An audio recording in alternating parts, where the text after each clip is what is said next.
நாங்கள் ஒரு சூறாவை ஓதுகின்றோம். சூரத்துல் கஹ்ஃப் என்று நாங்கள் அதை சொல்வோம். இந்த சூறாவில் நாங்கள் பல வருட காலங்களாக இந்த சூறாவை நாங்கள் ஓதி இருக்கின்றோம். எங்களுடைய காதுகளினால் நாங்கள் கேட்டு இருக்கின்றோம். கண்ணியமான சகோதரர்களே, இந்த சூறாவில் அல்லாஹ் 3 சம்பவங்களை அல்லாஹ் சொல்லி இருக்கிறான். 3 சம்பவங்கள். அந்த 3 சம்பவங்களிலும் 3 படிப்பினைகள் இருக்கிறது. 3 படிப்பினைகளும் 3 பாடங்களும் எங்களுடைய தற்கால சூழலுக்கு, எங்களுடைய இந்த நிலைக்கு பொருத்தமான 3 படிப்பினைகளை அல்லாஹ் நாங்கள் ஓதிவிட்டு வந்த அந்த சூரத்துல் கஹ்ஃபிலே 3 சாராருடைய சம்பவங்களை சொல்லி 3 படிப்பினைகளை நமக்கு படித்து தருகிறான். அதில் முதலாவது, ஒரு நபிக்கும் இன்னும் ஒரு அல்லாஹ்வுடைய இறை நேசருக்கும் இடையில் நடந்த ஒரு சம்பவம். மூசா நபி அலைஹிஸ்ஸலாம் அவர்களுக்கும் ஹிதர் என்பவருக்கும் இடையிலே நடந்த ஒரு நீண்ட சம்பவம். இந்த சம்பவத்தை அல்லாஹ் சூரத்துல் கஹ்ஃபிலே மிக தெளிவாக அல்லாஹ் பேசியிருக்கிறான். கண்ணியமான சகோதரர்களே, அந்த சம்பவத்துடைய படிப்பினை என்னவென்றால், அதனுடைய பாடம் என்னவென்றால், அந்த சம்பவத்தை முழுமையாக பேசுவதற்கு இந்த மிம்பர் மேடை இடமளிக்காது. அந்த அளவுக்கு நீண்ட படிப்பினையுள்ள ஒரு சம்பவம்.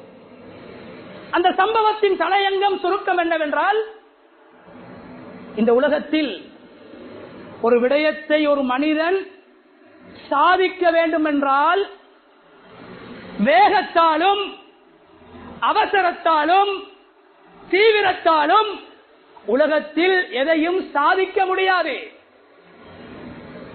உலகத்தில் சாதனைகளை புரிய வேண்டும் என்றால், அல்லது இந்த உலகத்தில் சாதனைகளை புரிந்தவர்களை நாங்கள் பார்த்தோம் என்றால், அவர்களுடைய வாழ்க்கையில் அவர்கள் சாதனைகளை நிதானத்தன்மையினாலும் சகிப்பு தன்மையினாலும் விட்டு கொடுப்பினாலும் இந்த உலகத்திலே சாதனைகளை புரிந்திருக்கிறார்கள். தீவிரத்தால், வேகத்தால், அவசரத்தால் இந்த உலகத்தில் எதையும் சாதிக்க முடியாது என்பதை மூசா நபி அலைஹிஸ்ஸலாத்துடைய அந்த சம்பவத்தை அல்லாஹ் சொல்லி நமக்கு சொல்லித் தருகிறான், படித்து தருகிறான். மார்க்க கல்வியை கற்றுக்கொள்ள வேண்டும் என்பதற்காக மூசா நபி அலைஹிஸ்ஸலாம் ஹிதர் என்பவரை சந்திப்பதற்காக செல்கிறார்கள். அந்த நேரத்தில் ஹிதர் என்பவர் மூசா நபியிடத்தில் சொன்னது, என்னோடு நீங்கள் இருக்க வேண்டும் என்றால், மார்க்க கல்வியை நீங்கள் கற்றுத்தேர வேண்டும் என்றால் நிதானமாக நடந்து கொள்ள வேண்டும், அவசரப்படக்கூடாது, ஆவேசப்படக்கூடாது, நிதானத்தை இழந்துவிடக் கூடாது. நிதானத்தை கடைபிடித்தால் இந்த பயணம் வெற்றியான ஒரு பயணமாக மாறும் என்று இஸ்லாமிய சமூகத்துக்கு அல்லாஹ் வலியுறுத்துகிறான். நீங்கள் இந்த உலகத்தில் ஒரு விடயத்தை நீங்கள் சாதிக்க வேண்டுமாக இருந்தால் நிதானமாகத்தான் ஒரு விடயத்தை சாதிக்க வேண்டும். எங்களுடைய சொல், எங்களுடைய செயல், எங்களுடைய பண்பாடுகள் ஒருபோதும் வேகமானதாக, அவசரமானதாக,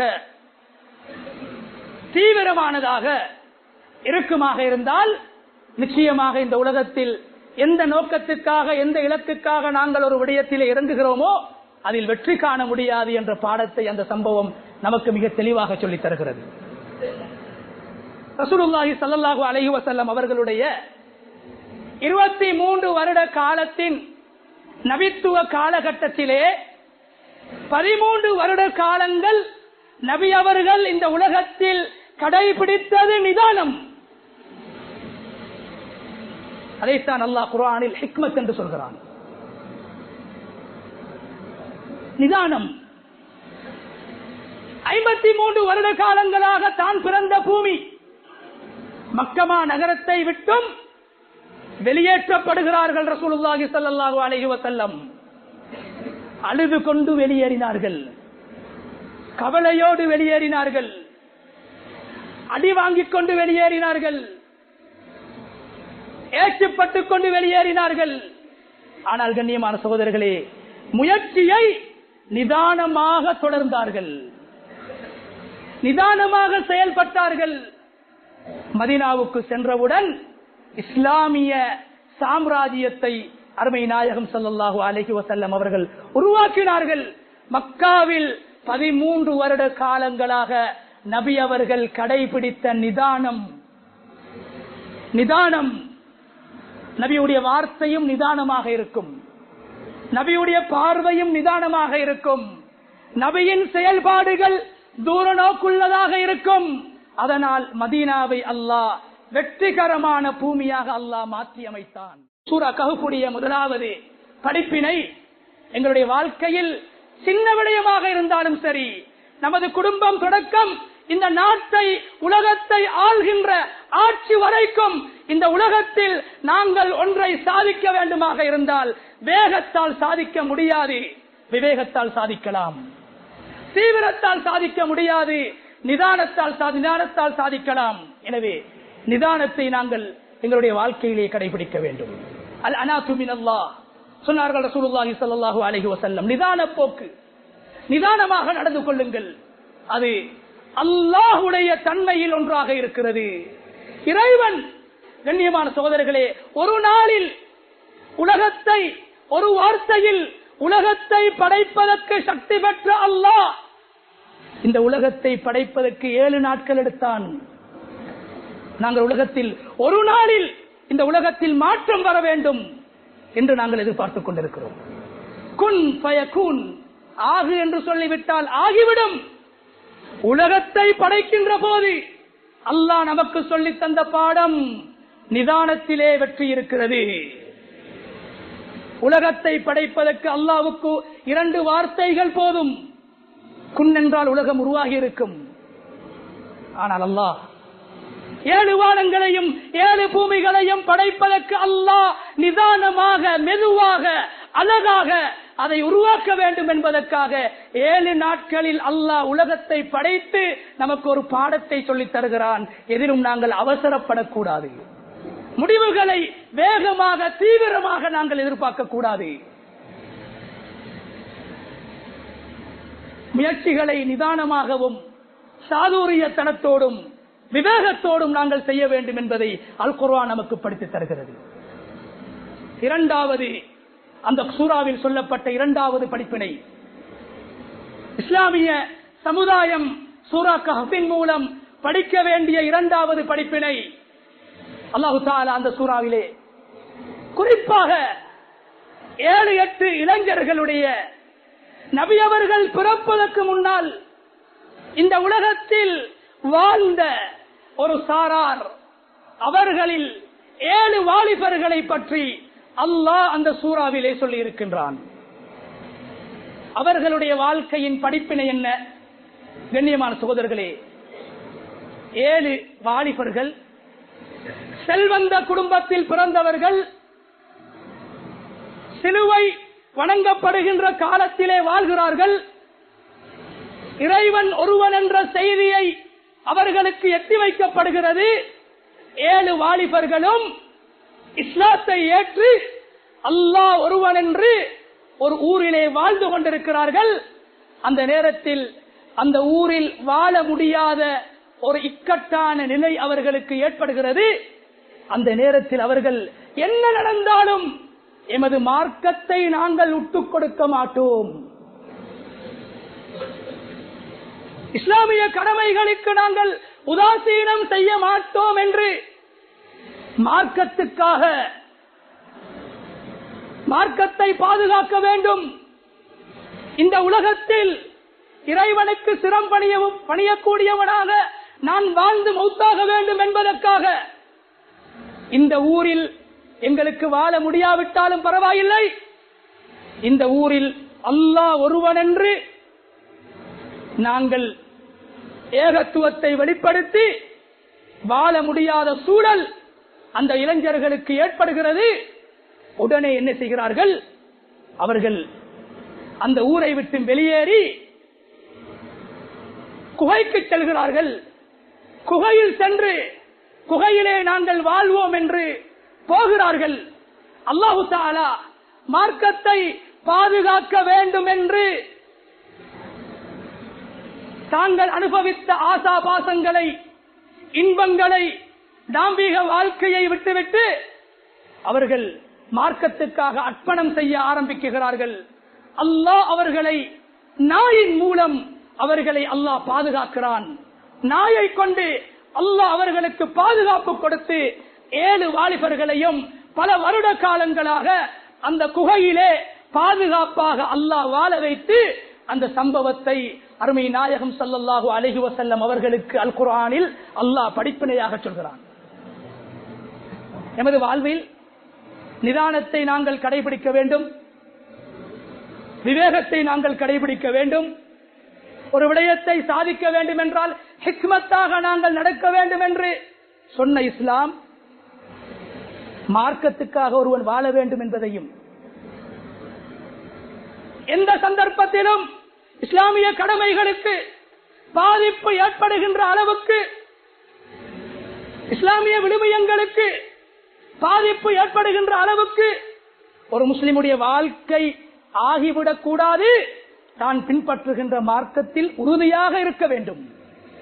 இதைத்தான் நாங்கள் இஸ்திகாமத் என்று சொல்வோம். மார்க்கத்தில் யாரெல்லாம் உறுதியாக இருப்பார்களோ அவர்களுடைய முடிவு வெற்றியாக இருக்கும். நிதானத்தை யாரெல்லாம் கடைபிடிப்பார்களோ அவர்களின் முடிவும் வெற்றி.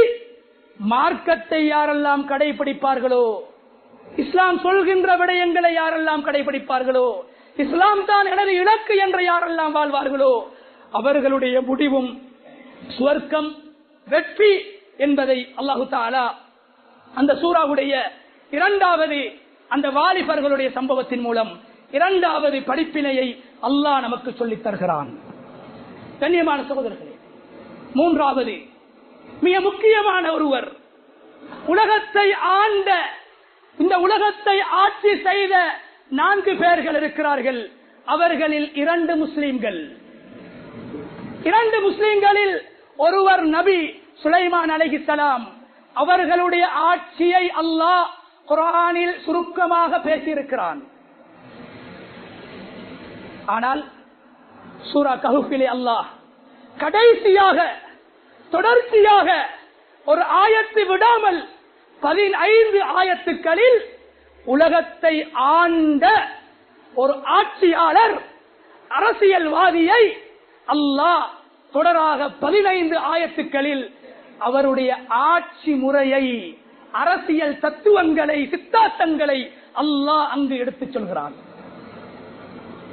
ஒரு சமூகம், குடிமக்கள் நிம்மதியாக, சந்தோஷமாக, சுபிட்சமாக, மறுமலர்ச்சியாக, ஆரோக்கியமாக வாழ வேண்டும் என்றால் முஸ்லிம்கள் மாத்திரம் அல்ல, இந்த உலகத்தில் பொறுப்புகளையும் தலைமைகளையும் தாங்குகின்ற தலைவர்மார்கள், துல்கர்னைனுடைய வரலாற்றை படித்தால் சூரா கஹ்ஃபுடைய கடைசி 15 ஆயத்துக்களும் துல்கர்னைனை பற்றி பேசுகின்ற அந்த 15 ஆயத்துக்களையும் உலகத்திலே வாழ்கின்ற ஆட்சியாளர்கள் அமுல்படுத்துவார்கள் என்றால், அந்த ஆட்சி முறையை, அல்லாஹ் சொல்லிக் கொடுத்த ஆட்சி முறையை நடைமுறைப்படுத்துவார்கள் என்றால், இந்த உலகத்தில் மனிதர்கள் மாத்திரம் அல்ல, இந்த உலகத்திலே வாழ்கின்ற மிருகங்களும் நிம்மதியாக வாழும்,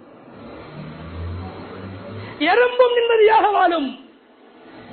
மனித உயிர்கள் மாத்திரம் அல்ல, மிருகங்கள், பறவைகளுடைய உயிர்களும் பாதுகாக்கப்படும்.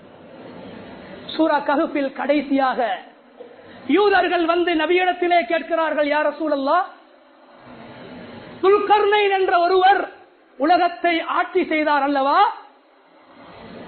நபி அவர்கள் ஆம் என்று சொன்னார்கள். அந்த துல்கர்னைனை பற்றி எங்களுக்கு சொல்லித் தாருங்கள், படித்துத் தாருங்கள் என்று யூதர்கள் வந்து நபியிடத்திலே கேட்கிறார்கள். நபி அவர்களுக்கு துல்கர்னைனுடைய வரலாறு முழுமையாக தெரியாமல் இருந்தது. உடனே அல்லாஹு தஆலா குர்ஆனுடைய ஆயத்தை இறக்குகிறான். வயஸ்அலூனக அன்தில் கர்னைன், நபியே இந்த மக்கள் உங்களிடத்திலே துல்கர்னைனை பற்றி கேட்கின்றார்கள். குல் சஅத்லு அலைக்கும் மின்ஹு ذிக்ரா, துல்கர்னைனுடைய வரலாறு மிகப்பெரிய வரலாறு. அல்லாஹ் சொல்கிறான், அந்த துல்கர்னைன் உலகத்தை ஆண்ட நேர்மையான ஒரு சாதாரண ஆட்சியாளர். வேதம் கொடுக்கப்பட்ட நபியும் கிடையாது, மார்க்கம் கொடுக்கப்பட்ட ரசூலும் கிடையாது, சாதாரண மனிதன். நபி பிறப்பதற்கு முன்னால் இந்த உலகத்தில் நேர்மையாக ஆட்சி செய்த ஆட்சியாளனுடைய அரசியல் தத்துவங்களை, ஆட்சி முறையை குர்ஆன் சொல்லித் தருகிறது. இதைத்தான் ஆரம்பத்தில் சொன்னேன். ருக்கு செய்வதையும், சுஜூது செய்வதையும், நோன்பு பிடிப்பதையும், ஹஜ் செய்வதையும் மாத்திரம் போதிக்கின்ற மார்க்கம் அல்ல இஸ்லாம். இஸ்லாம் உலக மக்களுக்கு வழிகாட்ட வந்த மார்க்கம். உலக ஆட்சியாளர்களுக்கு ஆட்சி முறையை, ஜனநாயகத்தை, மனித உரிமைகளை, சர்வதேச தொடர்புகளை, நாடுகளுக்கு இடையிலான உறவுகளை எப்படி வளர்க்க வேண்டும், பேண வேண்டும் என்ற முறைகளை இஸ்லாம் சொன்னதை போன்று உலகத்தில் யாரும் சொல்லவில்லை, எந்த மதமும் சொல்லவில்லை, எந்த வேதங்களும் சொல்லவில்லை. குர்ஆனை படிப்போம், இஸ்லாத்தை படிப்போம், இஸ்லாத்துடைய ஆழத்தை விளங்குவோம், இஸ்லாத்துடைய நுட்பத்தை விளங்குவோம். இஸ்லாம் ஒரு மனித வாழ்வுக்கு எந்த அளவு வழிகாட்டுகிறது என்பதை முஸ்லிம்களாகிய நாங்கள் படிக்க வேண்டும். துல்கர்னைனுடைய ஆட்சி முறை நேர்மையான, ஆரோக்கியமான, மறுமலர்ச்சியான ஆட்சி வேண்டும் என்றால் ஒரு ஆட்சியாளர் எவ்வாறு ஆட்சி செய்ய வேண்டும் என்ற அஸ்திவாரத்தை, அடிப்படை தத்துவங்களை அல்லாஹ் துல்கர்னைனுடைய சம்பவத்தினூடாக சொல்கிறான். நபியை பார்த்து அல்லாஹ் சொல்கிறான், துல்கர்னைனுடைய சம்பவம் பெரிய சம்பவம், விசாலமானது. சஅத்லு அலைக்கும் மின்ஹு ذிக்ரா, அதில் எது படிப்பினையோ அந்த படிப்பினையை மாத்திரம் உங்களுக்கு நாங்கள் சொல்லித் தருகிறோம் என்று சொல்லிவிட்டு துல்கர்னைனுடைய இபாதத்தையும் ஏகத்துவத்தையும் அல்லாஹ் அங்கு பேசவில்லை. துல்கர்னைனுடைய சியாசா, அரசியலை அல்லாஹ் பேசினான். இன்னா மக்கன்னா லஹு ஃபில் அர்த் வ ஆதைனாஹு மின் குல்லி ஷைஇன் சபபா. அல்லாஹ் சொன்னான், துல்கர்னைனுக்கு உலக ஆட்சியை நான் கொடுத்தேன். அவர் எப்படி ஆட்சி செய்தார் தெரியுமா? ஆட்சியாளரிடத்தில் அடிப்படையாக காண வேண்டிய அடிப்படை தன்மை என்ன தெரியுமா? குர்ஆன் சொல்கிறது, வ ஆதைனாஹு மின் குல்லி ஷைஇன் சபபா, அறிவை கொடுத்தோம். சமூகத்தின் தலைவர்கள், குடும்ப தலைவராக இருக்கலாம், ஊர் தலைவராக இருக்கலாம், நாடை ஆளக்கூடியவர்களாக இருக்கலாம், உலகை ஆளக்கூடியவர்களாக இருக்கலாம், அடிப்படையில் அறிவு இருக்க வேண்டும். ஆட்சி முறையை அனுபவ ரீதியாக அறிந்தவர்களாக இருக்க வேண்டும். அல்லது குர்ஆன் சொல்கின்ற ஆட்சி முறைகளை படித்த ஒருவராக இஸ்லாமிய தலைவர் தேர்ந்தெடுக்கப்பட வேண்டும். இரண்டாவது, அவரிடத்திலே தைரியம், சக்தி இருக்க வேண்டும். யூசுப் அலைஹிஸ்ஸலாத்தை பார்த்து அந்த காலத்திலே வாழ்ந்த மன்னர் சொல்கிறார், இன்னக லதைனா மக்கீனும் அமீன். யூசுப், உங்களிடத்தில் நல்ல தேக ஆரோக்கியம் இருக்கிறது, சக்தி இருக்கிறது, மக்களை வழிநடாத்தக்கூடிய ஆளுமை இருக்கிறது, அதே போன்று அறிவும் இருக்கிறது என்று சொன்னவுடனே அந்த மன்னர் அழைத்து சொல்கிறார் யூசுப் அலைஹிஸ்ஸலாத்தை பார்த்து. உடனே யூசுப் அலைஹிஸ்ஸலாம் அமைச்சு பொறுப்பை கேட்டார்கள்.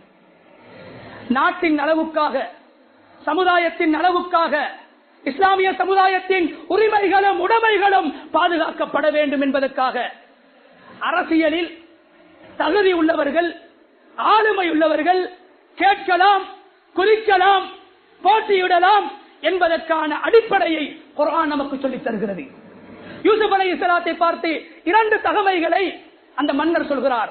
உங்களிடத்தில் ஆளுமையும் இருக்கிறது, அறிவும் இருக்கிறது. உடனே யூசுப் அலைஹிஸ்ஸலாம் சொன்னாங்க, அது மட்டுமல்ல, என்னிடத்தில் இன்னும் ஒரு தன்மையும் இருக்கிறது.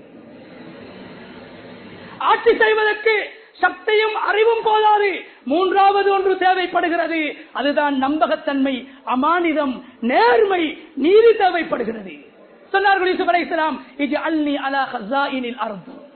எகிப்தில் அந்த நேரத்தில் பொருளாதார வீழ்ச்சி அடைந்திருந்தது. அங்கு மக்கள் பஞ்சத்திலே வாழ்ந்து கொண்டிருந்தார்கள், மக்கள் கஷ்டத்திலே வாழ்ந்து கொண்டிருந்தார்கள், வறுமையிலே வாழ்ந்து கொண்டிருந்தார்கள். யூசுப் அலைஹிஸ்ஸலாம் பொருத்தமான ஒரு பதவியை மன்னரிடத்திலே கேட்டார்கள். பொருத்தமானவர்கள் தான் அரசியலில் குதிக்க வேண்டும், தகுதியானவர்களைத்தான் நாங்கள் தேர்ந்தெடுக்க வேண்டும், தகுதியானவர்களுக்குத்தான் நாங்கள் வாக்களிக்க வேண்டும். யூசுப் அலைஹிஸ்ஸலாம் சொன்னார்கள், இஜ்அல்னி அலா ஹஸாயினில் அர்த் இன்னி ஹஃபீதுன் அலீம். எனக்கு எகிப்துடைய பொருளாதார அமைச்சை, பொருளாதார பொறுப்பை எனக்கு தாருங்கள். வாயால் கேட்டார்கள். ஏன்? எகிப்திலே வாழ்கின்ற முஸ்லிம்கள் பொருளாதார ரீதியிலே பின்னடைவிலே இருந்தார்கள். ஏன் தெரியுமா? நீங்கள் சொன்னீர்கள் என்னிடத்தில் அறிவும் இருக்கிறது, ஆளுமையும் இருக்கிறது. அது மாத்திரமல்ல, ஹபீப், நான் இந்த நாட்டின் உடைமைகளையும் சொத்துக்களையும் நீங்கள் எனக்கு ஒப்படைக்கின்ற பொறுப்பையும் பொருளாதாரத்தையும் பைத்துல் மாலையும் பொது சொத்தையும் பாதுகாக்கக்கூடிய நேர்மையான ஒருவனாக நான் ஆட்சி செய்வேன். உடனடியாக எகிப்துடைய பொருளாதார அமைச்சு யூசுப் அலைஹிஸ்ஸலாத்துக்கு கொடுக்கப்படுகிறது. எப்படி ஆட்சி செய்தார்கள்? அவர்களுக்கு நோன்பு கடமை இல்லை, நோன்பு பிடிக்க வேண்டும் என்ற கட்டாயம் கிடையாது. பொருளாதார அமைச்சு, நீர்ப்பாசன அமைச்சு, விவசாய அமைச்சு, இவைகள் அனைத்தும் யூசுப் அலைஹிஸ்ஸலாத்துடைய கட்டுப்பாட்டுக்குள்ளே வருகிறது.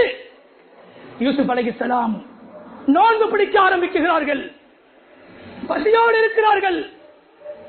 சபையில் இருக்கின்ற அமைச்சர்மார்கள் கேட்கிறார்கள், நீங்கள் ஏன் பசியோடு இருக்கிறீர்கள்? சாப்பிடலாமே.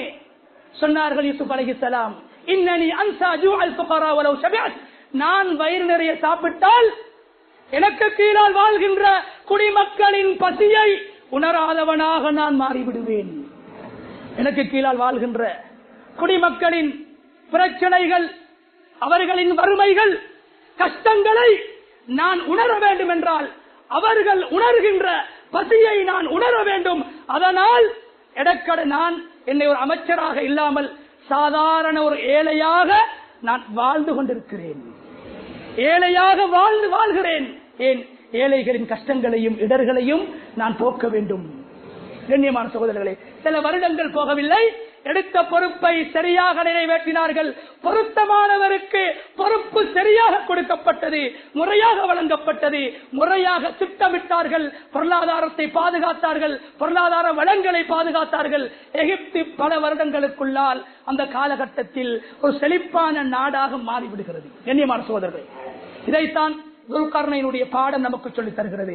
உலகத்தை ஆண்டார்கள், அறிவு இருந்தது, ஆளுமை இருந்தது. அதே போன்று மக்களுடைய நிலைகளை வீதி வீடாக, காடு காடாக, நகரங்களுக்கு சென்று மக்களுடைய பிரச்சனைகளை கேட்டறியக்கூடிய, குறை நிறைகளை அறியக்கூடிய தன்மை ஒரு தலைவனிடத்திலே காணப்பட வேண்டும். குர்ஆன் சொல்கிறது, துல்கர்னைன் அலைஹிஸ்ஸலாம் அவர்கள் போகிறார்கள், ஒரு காட்டு பிரதேசத்துக்கு போகிறார்கள். போகக்கூடிய நேரத்திலே கௌமன் லா யகாதுன யஃகஹூன கௌலா, ஒரு மக்கள் வாழ்ந்து கொண்டிருக்கிறார்கள். அவர்களுக்கு துல்கர்னைனுடைய பாஷை தெரியாது, துல்கர்னைனுக்கு அவர்களுடைய பாஷை தெரியாது. ஒரு சிறுபான்மை சமூகம் வாழ்ந்து கொண்டிருக்கிறார்கள். இஸ்லாம் சொல்கின்ற ஆட்சியாளர் எப்படி இருக்க வேண்டும் என்ற பாடத்தை பாருங்கள். குர்ஆன் சொல்கிறது, லா யகாதுன யஃகஹூன கௌலா, அந்த துல்கர்னைனுக்கு அந்த மக்களுடைய பாஷையும் தெரியாது, அந்த மக்களுக்கு துல்கர்னைனுடைய பாஷையும் தெரியாது. காட்டுப்புறத்துக்கு போய்விடுகிறார்கள். அந்த மக்கள் துல்கர்னைனை கண்டவுடன், உலகத்தை ஆள்கின்ற ஆட்சியாளரை கண்டவுடன் ஓடோடி வந்து சொல்கிறார்கள், யா துல்கர்னைன் இன்ன யஅஜூஜ வமஅஜூஜ முஃப்ஸிதூன ஃபில் அர்ض் ஃபஹல் நஜஅலு லக ஹர்ஜன் அலா அன் தஜஅல பைனனா வபைனஹும் சத்தா. ஊர் மக்கள், குடிமக்கள் அரசியல்வாதியிடத்திலே, சமூக தலைவரிடத்திலே ஒரு கோரிக்கையை முன்வைக்கும் போது அந்த கோரிக்கையை ஏற்று நடக்கின்ற மனநிலை ஒரு தலைவரிடத்திலே காணப்பட வேண்டும். ஏழை பணக்காரன், கருப்பன் வெள்ளையன் என்ற வேற்றுமை, பிரிவினைவாதம் ஒரு தலைவனிடத்திலே இருக்கக்கூடாது. துல்கர்னைன் அலைஹிஸ்ஸலாம் காட்டிலே வாழ்கின்ற வேடர்கள் என்று அவர்களை விடவில்லை. முயற்சி செய்கிறார்கள், என்ன சொல்ல வருகிறார்கள் என்று விளங்க முயற்சிக்கிறார்கள். இறுதியாக அவர்களுக்கு விளங்குகிறது. அந்த மக்கள் சொல்கிறார்கள், இந்த காட்டிலே நாங்கள் வாழ்ந்து கொண்டிருக்கிறோம், இந்த காட்டுக்கு பின்னால் இருக்கக்கூடிய மலை ஒன்று இருக்கிறது, அந்த மலைக்கு பின்னால் யாஜூஜ் மாஜூஜ் என்று சொல்கின்ற குட்டையானவர்கள், கட்டையர்கள் வாழ்ந்து கொண்டிருக்கிறார்கள். அவர்கள் எங்களுடைய ஊருக்கு வந்து நாங்கள் நாட்டுகின்ற மரங்களையும் நாங்கள் செய்கின்ற விவசாயங்களையும் அழித்து விட்டு போகிறார்கள். மரங்களுடைய காய்களை சாப்பிடுகிறார்கள், மரங்களை எரித்து விடுகிறார்கள், விவசாய நிலங்களை அழித்து விடுகிறார்கள். சில போது எங்களில் வாழ்கின்ற மனிதர்களை எல்லாம் அவர்கள் கடித்து சாப்பிடுகிறார்கள். எங்களுக்கு பாதுகாப்பு இல்லை. ஆகவே நீங்கள் இந்த மலைக்கு மேலால் ஒரு உயரமான மதில் ஒன்றை கட்டித்தாருங்கள், மதில் ஒன்றை கட்டித்தாருங்கள். எங்களுக்கு பொருளாதார வளம் கிடையாது, கொஞ்சம் பணம் இருக்கிறது, அந்த பணத்தை நாங்கள் அன்பளிப்பாக உங்களுக்கு தருகிறோம். காட்டுவாசிகள் சொல்கிறார்கள், உலகத்தை ஆள்கின்ற ஆட்சியாளரை பார்த்து சொல்கிறார்கள், மதிலை கட்டித்தாருங்கள், பணம் தருகிறோம். குர்ஆன் சொல்கிறது. சொன்னார்கள் துல்கர்னைன், பணம் வேண்டாம், அல்லாஹ் எனக்கு தந்த ஆட்சியும் அதிகாரமும் அமானிதம், அது ஒரு பொறுப்பு, அது கடமை மாத்திரம் அல்ல, அது பற்றி என்னிடத்திலே கேட்கப்படும். ஆகையால் இறைவன் தந்த ஆட்சி அதிகாரம் எனக்கு போதுமானது, நான் செலவழித்து கட்டித் தருகிறேன், நீங்கள் எனக்கு உதவியாக இருக்க வேண்டும். மக்களுக்கு தொழில் வாய்ப்பை ஏற்படுத்தி கொடுத்தார்கள். நான் முன்னின்று கட்டித் தருகிறேன், நீங்கள் வேலை செய்ய வேண்டும். கண்ணியமான சகோதரர்களே, மக்கள் கேட்டார்கள், கல்லால் ஒரு மதிலை கட்டித்தாருங்கள் என்று. ஆனால் துல்கர்னைன் சொன்னார், கல்லால் அல்ல, கியாமத்துடைய நாள் வரைக்கும்